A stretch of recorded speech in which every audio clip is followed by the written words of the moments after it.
Dalam audiensi umum merayakan Hari Raya Kenaikan Tuhan Yesus ke surga, 40 hari setelah Paskah, Paus Fransiskus menyampaikan, kisah para rasul menceritakan peristiwa ini sebagai perpisahan terakhir Yesus dengan para muridnya dan dari dunia ini. Namun Injil Matius menyampaikan perintah Yesus kepada para muridnya, ajakan untuk pergi keluar mewartakan keselamatan kepada semua bangsa.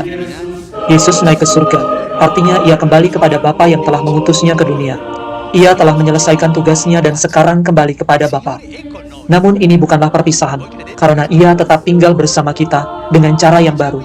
Dengan kenaikannya, Tuhan yang bangkit mengarahkan pandangan para rasul dan kita juga kepada surga, untuk menunjukkan bahwa tujuan akhir hidup kita adalah Bapa di surga. Yesus sendiri pernah berkata bahwa ia pergi untuk menyediakan tempat bagi kita.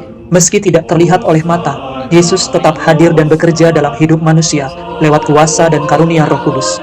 Yesus menyertai kita, membimbing kita, menggandeng tangan kita, dan mengangkat kita saat kita jatuh. Yesus yang bangkit itu dekat dengan para pengikutnya yang dianiaya dan didiskriminasi. Ia dekat dengan siapapun yang sedang menderita.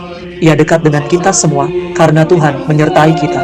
Saat Yesus kembali ke surga, ia membawa sebuah hadiah untuk Bapa. Hadiah itu adalah luka-lukanya. Tubuhnya mulia, tanpa luka cambukan atau memar, tetapi luka salib tetap ada. Ketika ia tiba di hadapan Bapa, ia menunjukkan luka-luka itu dan berkata, "Bapa, inilah harga pengampunan yang Engkau berikan." Saat Bapa melihat luka-luka itu, ia selalu siap mengampuni kita. Bukan karena kita baik, tetapi karena Yesus telah membayar lunas dosa kita. Inilah karya besar Yesus di surga saat ini. Ia terus menunjukkan luka-lukanya kepada Bapa, dan itulah yang membuat Bapa penuh belas kasih. Karena itu, kita tidak perlu takut meminta ampun. Bapa akan selalu mengampuni karena melihat luka-luka Yesus.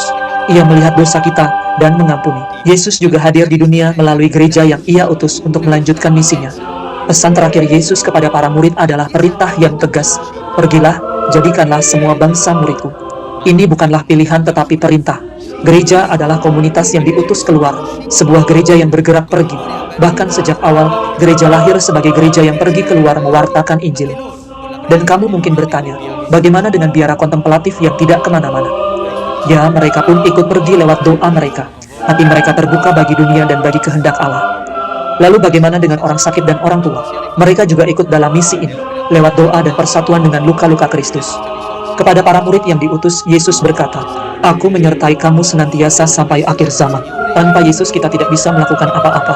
Dalam karya pewartaan, kekuatan kita sendiri, kemampuan atau struktur gereja tidaklah cukup. Meskipun semuanya penting, tanpa kehadiran Tuhan dan kuasa Roh Kudus, pekerjaan kita, meski terorganisir dengan baik, tidak akan berhasil. Karena itulah, kita harus pergi untuk memperkenalkan Yesus ke dunia.